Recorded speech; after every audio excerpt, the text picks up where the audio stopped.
ಎಲ್ರಿಗೂ ನಮಸ್ತೆ. ಅರಿಶಿಣೆಲೆ ಕಡುಬನ್ನು ಅಕ್ಕಿಯಿಂದ ಮಾಡಿರ್ತೀರ. ಇವತ್ತು ನಾನು ತುಂಬಾ ಸ್ಪೆಷಲ್ಲಾಗಿ ಇನ್ಸ್ಟೆಂಟಾಗಿ ಯಾವ ರೀತಿ ಅರಿಶಿಣೆಲೆ ಕಡುಬನ್ನು ಒಂದು 30ರಿಂದ 45 ನಿಮಿಷದೊಳಗೆ ಹೇಗೆ ಮಾಡ್ಕೋಬೋದು ಅಂತ ತಿಳಿಸ್ಕೊಡ್ತೀನಿ. ತುಂಬಾ ಸುಲಭವಾಗಿ ಮಾಡ್ಕೋಬೋದು. ಕಡಿಮೆ ವಸ್ತುವಿಂದ ರುಚಿಯಾಗಿರುವಂಥ ಒಂದು ಸಾಂಪ್ರದಾಯಿಕ ಅಡುಗೆನ ಹೇಗೆ ಮಾಡೋದಂತ ತಿಳಿಸ್ಕೊಡ್ತೀನಿ.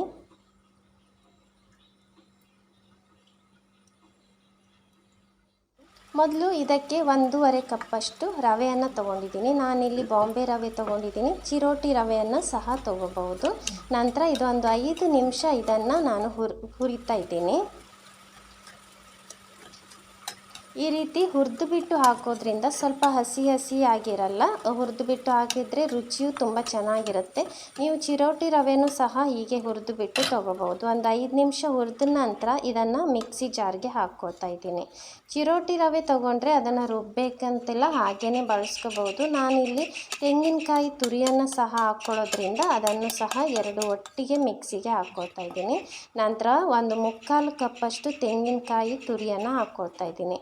ಇದರ ಬದಲು ಡೆಸಿಕೇಟೆಡ್ ಕೋಕೋನಟ್ ಪೌಡ್ರ್ ಸಹ ಬಳಸ್ಕೋಬಹುದು. ನಂತರ ರುಚಿಗೆ ತಕ್ಕಷ್ಟು ಉಪ್ಪು ಹಾಕ್ಕೊಂಡು ಅದನ್ನು ಪುಡಿ ಮಾಡ್ಕೊಳ್ತಾ ಇದ್ದೀನಿ. ನೀರು ಹಾಕಬಾರ್ದು, ಹಾಗೆಯೇ ಪುಡಿ ಮಾಡ್ಕೊಳ್ತಾ ಇದ್ದೀನಿ. ನೋಡಿ, ಈ ರೀತಿ ಪುಡಿ ಮಾಡ್ಕೊಂಡಿದ್ದೀನಿ. ಚೆನ್ನಾಗಿ ಅದು ಒಂದಕ್ಕೊಂದು ಹೊಂದಿಕೆ ಆಗಿದೆ. ನಂತರ ಅದನ್ನು ಒಂದು ಬೌಲ್ಗೆ ಹಾಕ್ಕೊಳ್ತಾ ಇದ್ದೀನಿ. ನಂತರ ಚೆನ್ನಾಗಿ ಅದನ್ನು ಮಿಕ್ಸ್ ಮಾಡ್ಕೋಬೇಕು. ಗಂಟು ಇರಬಾರ್ದು, ಹಾಗೆ ಚೆನ್ನಾಗಿ ಮಿಕ್ಸ್ ಮಾಡ್ಕೊಳ್ಳಿ ಒಮ್ಮೆ. ನಂತರ 3/4 ಕಪ್ಪಷ್ಟು ನೀರು ಹಾಕ್ಕೊಂಡು ಮಿಕ್ಸ್ ಮಾಡ್ಕೋಬೇಕು. ನಿಮಗೇನಾದರೂ ಗಟ್ಟಿಯಾಗಿದೆ ಅನಿಸಿದರೆ 1-2 ಟೇಬಲ್ ಸ್ಪೂನಷ್ಟು ನೀರನ್ನು ಎಕ್ಸ್ಟ್ರಾ ಹಾಕ್ಕೋಬಹುದು. ನೀರಾಗಿದೆ ಅನಿಸಿದರೆ ಸ್ವಲ್ಪ ರವೆಯನ್ನು ಸಹ ಮಿಕ್ಸ್ ಮಾಡ್ಕೋಬಹುದು. ನೋಡಿ, ಇದನ್ನು ಚೆನ್ನಾಗಿ ಮಿಕ್ಸ್ ಮಾಡ್ಕೊಂಡಿದ್ದೀನಿ. ಈ ಹದದಲ್ಲಿರಬೇಕು. ಸ್ವಲ್ಪ ನೀರಾಗಿರಬೇಕು, ಜಾಸ್ತಿ ನೀರಾಗಿಲ್ಲ.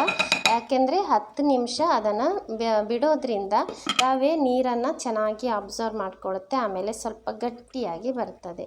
ನಂತರ ಅದರ ಫಿಲ್ಲಿಂಗಿಗೆ 2 ಕಪ್ಪಷ್ಟು ತೆಂಗಿನಕಾಯಿ ತುರಿ ತಗೊಂಡಿದ್ದೀನಿ. ನಂತರ 3/4 ಕಪ್ಪಷ್ಟು ಬೆಲ್ಲನ ತುರಿದು ಬಿಟ್ಟು ತೊಗೊಂಡಿದ್ದೀನಿ. ಇದನ್ನು ಚೆನ್ನಾಗಿ ಮಿಕ್ಸ್ ಮಾಡ್ಕೋಬೇಕು. ಇದಕ್ಕೆ ನೀವು ಬೇಕಂದರೆ ಏಲಕ್ಕಿ ಪುಡಿ ಹಾಕೋಬಹುದು. ನಾನು ಹಾಕಿಲ್ಲ. ಅರಿಶಿಣದ ಘಮ ಚೆನ್ನಾಗಿ ಬರಲಿ ಅಂತ ಏಲಕ್ಕಿ ಪುಡಿನ ಹಾಕ್ಕೊಂಡಿಲ್ಲ. ನಂತರ ನೋಡಿ, ಇಲ್ಲಿ ಅರಿಶಿಣ ಎಲೆಯನ್ನು ತೊಗೊಂಡಿದ್ದೀನಿ. ಇದನ್ನು ಚೆನ್ನಾಗಿ ತೊಳೆದ್ಬಿಟ್ಟು ಒಂದು ಬಟ್ಟೆಯಲ್ಲಿ ಒರೆಸ್ಬಿಟ್ಟು ತೊಗೊಂಡಿದ್ದೀನಿ. ನಂತರ 10 ನಿಮಿಷ ಬಿಟ್ಟಿರುವಂತಹ ರವೆ ಏನಿದೆ ಅದು ಚೆನ್ನಾಗಿ ನೆಂದಿದೆ. ನೋಡಿ, ಗಟ್ಟಿಯಾಗಿದೆ. ನೋಡಿ, ನೀರನ್ನೆಲ್ಲ ಅಬ್ಸರ್ವ್ ಮಾಡ್ಕೊಂಡಿದೆ. ಇಷ್ಟು ಹದ ಇರಬೇಕು. ಜಾಸ್ತಿ ನೀರಾಗಿರಬಾರ್ದು, ಜಾಸ್ತಿ ಗಟ್ಟಿನೂ ಸಹ ಆಗಿರಬಾರ್ದು. ನೋಡಿ, ಈ ರೀತಿ ಉಂಡೆ ಮಾಡಿದಾಗ ಉಂಡೆ ಆಕಾರ ಬರಬೇಕು. ನಂತರ ಅರಿಶಿಣ ಎಲೆಯನ್ನು ತಗೊಂಡು ಒಂದು ಚಿಕ್ಕ ಉಂಡೆಯಷ್ಟು ಗಾತ್ರದಷ್ಟು ಹಿಟ್ಟನ್ನು ತಗೊಂಡು ಅದನ್ನು ತೆಳ್ಳಗೆ ಅದನ್ನು ಎಲ್ಲ ಕಡೆ ಹರಡಬೇಕು.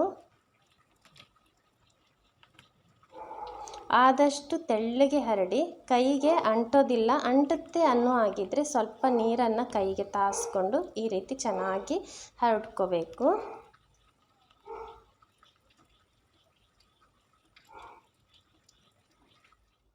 ನೋಡಿ, ನಂತರ ಅದಕ್ಕೆ ಬೆಲ್ಲ ಮತ್ತು ತೆಂಗಿನಕಾಯಿಯ ಮಿಶ್ರಣ ಏನಿದೆ ಅದನ್ನು ಹಾಕಿ ಫಿಲ್ ಮಾಡ್ಕೋಬೇಕು.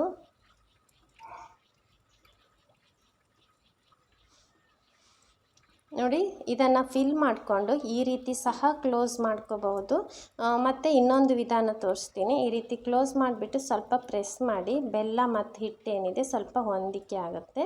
ನಂತರ ನೋಡಿ, ಈ ರೀತಿ ಸಹ ಕ್ಲೋಸ್ ಮಾಡ್ಕೋಬಹುದು. ನೋಡಿ, ಈ ರೀತಿ ಸಹ ಕ್ಲೋಸ್ ಮಾಡ್ಕೋಬಹುದು. ನಿಮಗೆ ಯಾವ ವಿಧಾನ ಅನುಕೂಲ ಆಗುತ್ತೋ ಆ ವಿಧಾನದಲ್ಲಿ ಕ್ಲೋಸ್ ಮಾಡ್ಕೊಳ್ಳಿ. ನಂತರ ಎಲ್ಲವನ್ನು ಇದೇ ರೀತಿ ಮಾಡಿ ರೆಡಿ ಮಾಡಿ ಇಟ್ಕೊಂಡಿದ್ದೀನಿ. ಇದನ್ನು ಹಬೆಯಲ್ಲಿ ಬೇಯಿಸ್ಕೋಬೇಕು. ಇದು ತುಂಬ ಟೈಮ್ ತಗೊಳುತ್ತೆ ಬೇಯಲಿಕ್ಕೆ. ನೋಡಿ, ನಾನಿಲ್ಲಿ 3ರಿಂದ 4 ಕಪ್ಪಷ್ಟು ನೀರು ಹಾಕ್ಕೊಂಡಿದ್ದೀನಿ. ಸ್ವಲ್ಪ ಜಾಸ್ತಿ ನೀರು ಹಾಕ್ಕೋಬೇಕು. ನಾನಿಲ್ಲಿ ಕುಕ್ಕರಲ್ಲಿ ಬೇಯಿಸ್ಕೊಳ್ತಾ ಇದ್ದೀನಿ. ಇಡ್ಲಿ ಪಾತ್ರೆಯಲ್ಲೂ ಸಹ ಬೇಯಿಸ್ಕೋಬಹುದು. ನೋಡಿ, ಇವಾಗ ನಾನು ಒಂದೊಂದಾಗಿ ಅದರಲ್ಲಿ ಜೋಡಿಸಿ ಇಟ್ಕೊಂಡು ಇದನ್ನು ಒಂದು 15ರಿಂದ 20 ನಿಮಿಷ ಆದರೂ ಬೇಯಿಸ್ಕೋಬೇಕಾಗುತ್ತೆ. ಎಲೆಯ ಬಣ್ಣ ಏನಿದೆ ಅದು ಚೇಂಜ್ ಆಗುತ್ತೆ. ಅಲ್ಲಿ ತನಕ ಅದನ್ನು ಬೇಯಿಸ್ಕೋಬೇಕು. ಸ್ವಲ್ಪ ಟೈಮ್ ತಗೊಳುತ್ತೆ. ಮೀಡಿಯಮ್ ಟು ಲೋ ಫ್ಲೇಮಲ್ಲಿ ಬೇಯಿಸ್ಕೋಬೇಕು. ನೋಡಿ, ಒಂದು 15ರಿಂದ 20 ನಿಮಿಷ ಬೇಯಿಸ್ಕೊಂಡಿದ್ದೀನಿ. ಎಲೆಯ ಬಣ್ಣ ಸಹ ಚೇಂಜ್ ಆಗಿದೆ. ಇವಾಗ ಚೆನ್ನಾಗಿ ಬೆಂದಿದೆ. ಅದು ಸ್ವಲ್ಪ ಬೆಚ್ಚಗೆ ಆಯ್ತು ಅನ್ನುವಾಗ ತುಪ್ಪದ ಜೊತೆ ಸರ್ವ್ ಮಾಡಿ ತುಂಬಾ ರುಚಿಯಾಗಿರುತ್ತೆ. ತುಂಬ ಆರೋಗ್ಯಕ್ಕೂ ಸಹ ತುಂಬಾ ಒಳ್ಳೆಯದು. ಇದು ಈ ಸೀಸನಲ್ಲಿ ಈ ಅರಿಶಿನ ಎಲೆ ಹೆಚ್ಚಾಗಿ ಬರೋದ್ರಿಂದ ಈ ರೆಸಿಪಿನ ಖಂಡಿತವಾಗಿ ಟ್ರೈ ಮಾಡಿ. ಈ ಮೆಷರ್ಮೆಂಟಲ್ಲಿ ಒಂದು 8ರಿಂದ 10 ಕಡುಬನ್ನು ಮಾಡ್ಕೋಬಹುದು. ನನ್ನ ಈ ರೆಸಿಪಿ ನಿಮ್ಗೆ ಇಷ್ಟ ಆಗಿದೆ ಅಂದ್ಕೊತೀನಿ. ಇಷ್ಟ ಆದರೆ ಪ್ಲೀಸ್ ಲೈಕ್ ಮಾಡಿ, ಶೇರ್ ಮಾಡಿ, ನನ್ನ ಯೂಟ್ಯೂಬ್ ಚಾನಲ್ನ ಸಬ್ಸ್ಕ್ರೈಬ್ ಮಾಡಿ, ನನ್ನ ಫೇಸ್ಬುಕ್ ಪೇಜನ್ನು ಫಾಲೋ ಮಾಡಿ. Thank you so much for watching.